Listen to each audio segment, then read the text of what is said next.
All right, so today we're doing shocks front and rear on this 2013 Silverado 2500.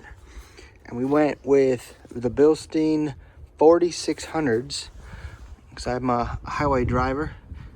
5100s, I'm told, are a little bit more friendly, a little bit more protection when you're doing off-road a lot. But for the highway use, 4600s will work just fine. And I'm at stock height, so we're gonna do the rear ones first, since those shouldn't take very long, and go from there. I'm gonna take a guess. The little ones, little boxes, are the rear ones. All right, so those are out. We're gonna wait to cut these. We'll make sure we got one bolt in the top side, and then we'll cut these as we're trying to squeeze that bottom one in there. But let's go check on what size wrenches and sockets we need, and we'll get these back ones on there. These back ones should not take very long. All right, so I got this one off. It was a 21. You'll need a wrench on one side and a socket on the other side, and it'll be a 21. And look what I pulled off. This was a made in USA and OE. Looks like these are at 300,000 miles, 2000 from 2000. It's now January 26th. This was a 2013 truck. They still had the original shocks on them, so I imagine that once I get the full set on, this is going to be a very nice upgrade. All right, we've got this rear one in.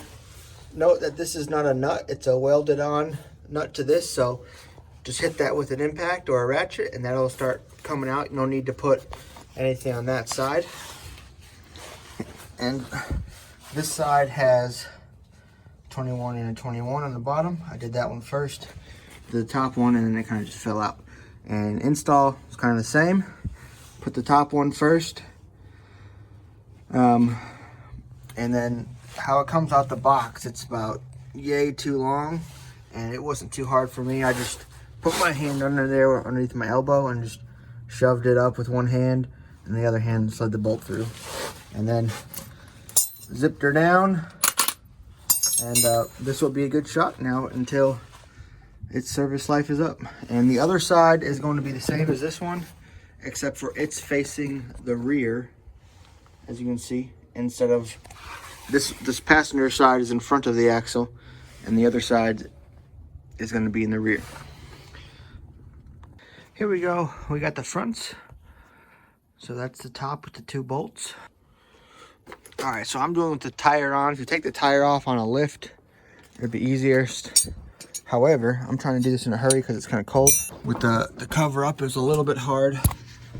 You gotta get to those two bolts. So it's easier for me to go over the top. And you see them right there. All right, there's an old one. There's the new one.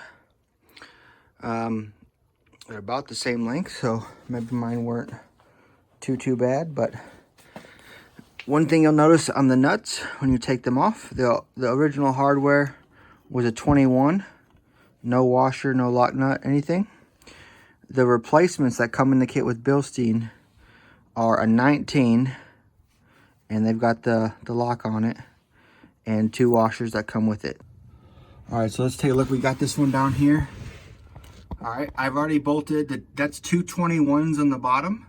Put the bottom one in first, and then you're gonna do, and the pressure from the shock kind of keeps it up in these holes right here.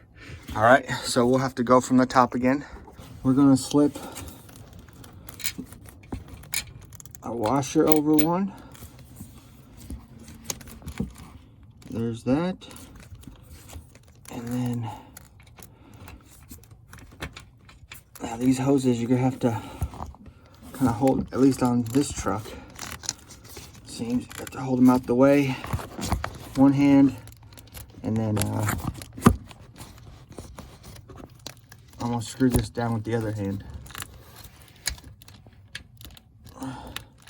Remember, last thing you want to do is kind of lose this and have it drop inside the frame, just in case it happens to rest somewhere where you don't want it. But I'm gonna need two hands. I can't hold it with the phone, and we're gonna get those both on there and snugged up with a 19.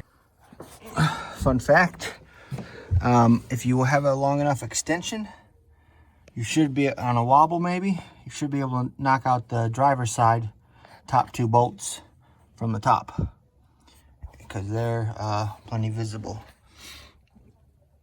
We got enough space that there's enough space to get them from the top on the driver's side that you should be able to zip those on with a wrench impacted on an extension. Much faster than doing it with hand power. Probably could get them off that way too, and not even bother with the inner fender like I just did. But this side you can't, you know, there's just too much going on. All right, yeah, pro tip. You know, there's the latch reference over this side. This one, I don't know what that was, 2 foot, 24 inch, 30 inch with a swivel on a 19. Worked perfect. So definitely remove them, remove the originals and tighten the new ones with the setup, and don't bother with the inner shield, fender shield. Looks like I cannot do that on this side. There's just, I'd have to remove more than it's probably worth, so we're just gonna do it the other way on this side. I don't know if I can reach. Yeah, this is gonna have to come down too. So this will have to come down just enough so I can get underneath there. As you can see here on the passenger side, just drop this down. You got tons of space up top. Let's go look at the other front shock real quick. Look at this one. I cleaned it off. That, I think, is an OE. There's no brand of anything other than that right there. Made in USA, so it was. But I have a feeling this may have been the OEM shock. So front and back, that's crazy. These have been on there a long time, so glad we got some new ones on here, and everything should be a little bit better from here on out.